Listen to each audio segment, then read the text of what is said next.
Good morning. We've been talking about metaphors for the church that show up in the Bible, and yesterday we mentioned the family of God, and I want to give you another one that's a domestic kind of metaphor.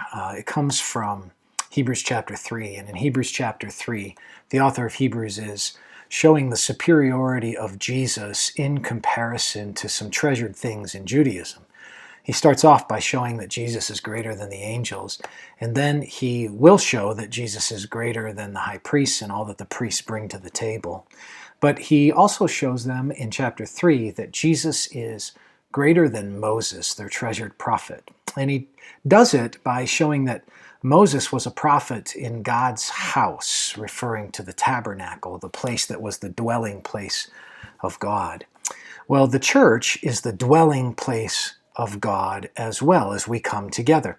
And I want to read to you from Hebrews chapter 3, verse 5 and 6. Now Moses was faithful in all God's house as a servant to testify to the things that were to be spoken later.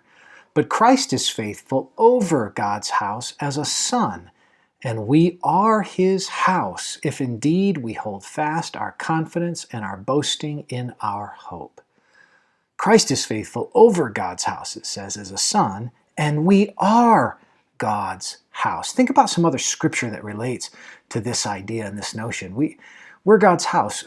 Where two or three are gathered in my name, there I am in the midst of them. Now that's a context about church discipline.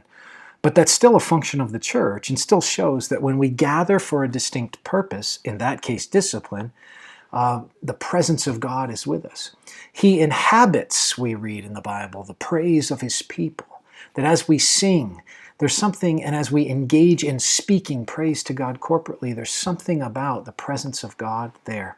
So we are his house. That is, that when we are gathering as the church, and I believe that since it's a spiritual ministry, that goes beyond physical proximity. We're gathering virtually. We're engaging through technology.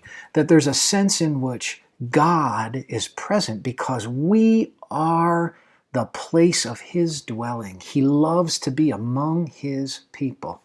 So I just want to leave you with that today. And you can be assured of the presence of God in your life, but particularly as you gather with other believers and as you worship with them, whether that be virtually or whether that be in proximity, there's a sense in which our spirits, our souls are merged together in unity as we worship the God whose house we are in that way as the church.